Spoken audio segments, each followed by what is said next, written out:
Hello friends, in this presentation we are going to study the pneumatic circuits. Now pneumatic system is used in industries for various applications and the circuits are prepared as per the need of the industry. But there are some common circuits which are used for many applications. Now before going to the circuits, first we will see what are the basic elements of pneumatic system. The first element is the energy conversion element which converts the mechanical energy into fluid energy. Now we use compressor here to compress the air. Now the second element is a reservoir. The compressed air is stored at high pressure for the further application. Now this pressurized air we need to be controlled, and so for that purpose we use the various pressure controlling elements, flow control elements and direction control elements. Now this pressurized is used at the end applications in for the actuators. Now these actuators converts the fluid and the pressure energy into mechanical energy. Now two types of actuators are used here. The first one is a linear actuator which gives a reciprocating motion, and second one is a rotary actuator, that is motor, which gives a rotary motion. Now this pressurized air is transmitted from one component to another through the tubes. Now apart from the basic elements, for some applications we required some additional valves. These valves are non-return valve, then shuttle valve, then non-return valve with flow control valve, then quick exhaust valve and twin pressure valve. We will go through detail later in these presentations. Now first we will see the controlling of a single acting cylinder. Now the pneumatic systems are always represented with the circuit diagram. Now in this here the single acting cylinder's basic circuit is shown here, and the circuit is drawn with the help of symbols. Now first we will see the compressor. Now the first part in the pneumatic circuit is a compressor, which is shown here with the symbol. There are three different symbols are used for compressor. Now from the compressed air, the air is supplied to the FRL unit. Here the F stands for filter, R stands for regulator and L stands for lubricator. So compressed air need to be filtered. In the pressure regulator, the pressure is kept constant and it is supplied to the system. And third one is a lubricator, which provides lubrication to the compressed air. Now after FRL unit, the compressed air is supplied to the DC valve. Now for a single acting cylinder there is always a one port. So the DC valve which we use for single acting cylinder is a 3/2 valve. Now in this circuit diagram, 3/2 push button operated and spring return DC valve is shown. Now it is normally closed, means the P port. Now in this symbol the numbers are given as 1 is a P port, 2 is the A port of the actuator which is connected to the actuator, and 3 is the exhaust port. Now this DC valve is normally closed, means there is no supply from 1 to 2. So cylinder will not move further. But when the push button is pressed, the valve will shift its position and the supply will be connected from 1 to 2, and that compressed air will be supplied to the cap end of the actuator. And when the compressed air enters into the cap end of the actuator, the cylinder will move further for the forward stroke. Now same can be seen in this diagram. The compressed air is supplied, this arrow indicates the line through which the air is moving. So through FRL it is connected. Now the push button is pressed, the DC valve is actuated and the compressed air is supplied from 1 to 2 and it is entering into the cap end side, and then forward stroke is achieved.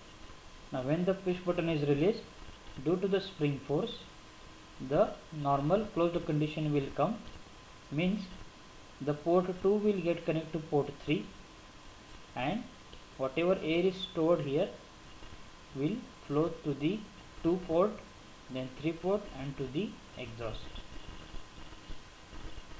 Now next we will see the controlling of a single acting cylinder using pilot operated DC valve. Now if you compare this circuit, in addition to the main DC valve, one more 3/2 valve is added here, and the main DC valve is not a push button type, it is now converted to pilot operated DC valve. Many times we cannot control or cannot operate the direct main DC valve, so in that case we have to control it from the different locations. So for that purpose we require a pilot operated DC valve.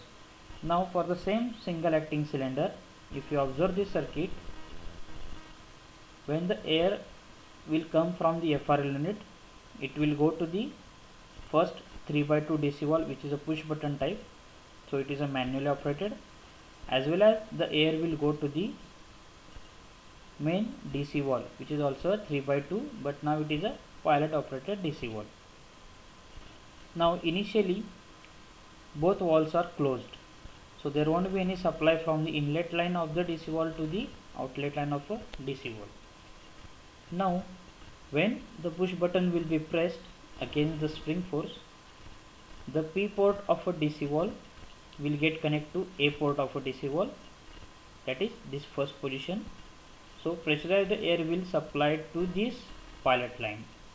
Now this pilot line will act on the spool of this main DC valve and it will change its position.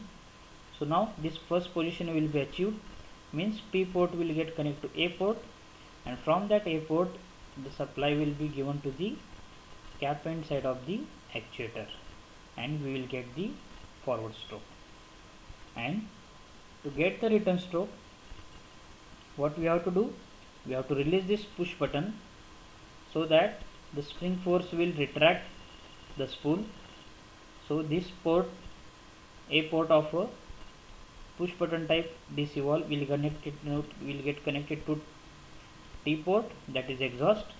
So whatever the pressurized air is present here will be exhausted to the atmosphere, and due to reduction in the pressure, this main DC valve spring also actuate and it will change its position, and as soon as it changes its position, that is A will get connected to this R port. So whatever pressure of air is available here will be exhausted, and this due to this spring force the retract stroke will be achieved. So this is about the single acting cylinder, direct controlling and pilot controlling. Now we will move further to the controlling of a double acting cylinder. Now in the double acting cylinder we will have two ports, port A and port B. Now these ports are connected to the DC valve. Now the main DC valve shown here is a 5/2 DC valve. It is having a 5 ports, but at the same time only 4 ports will be working. Out of 2 exhaust ports, one port will remain blocked and second will be connected to the actuator side. Now the compressed air will be supplied through FRL to the P port of a DC valve.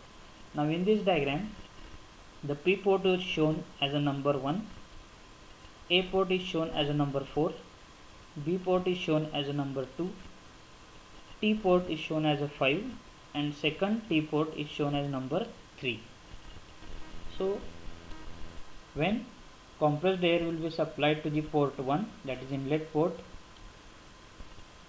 since initially the 1 is connected to 2 and 4 is connected to 5, so the air will supply from the 1 to 2, that is then it will enter into the rod end side of the actuator, that is for the return stroke, and 4 is connected to the 5, means it is exhausted.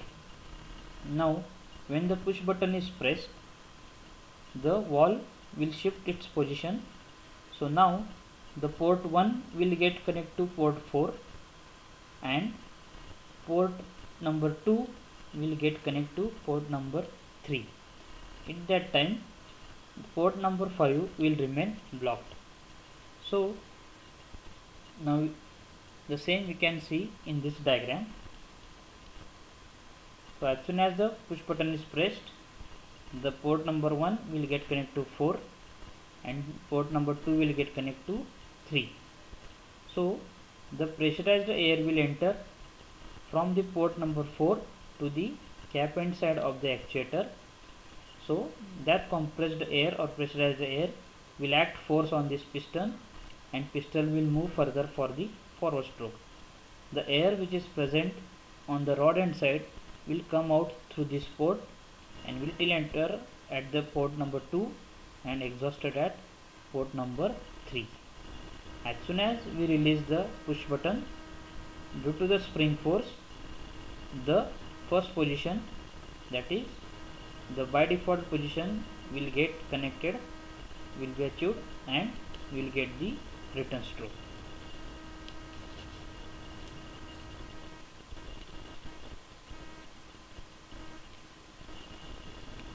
Now we will see the controlling of a double acting cylinder with pilot operated DC valve.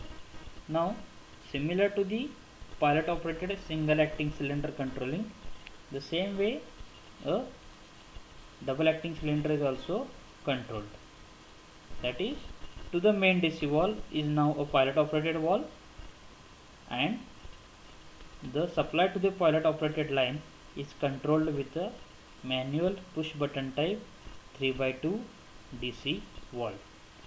Now what will happen?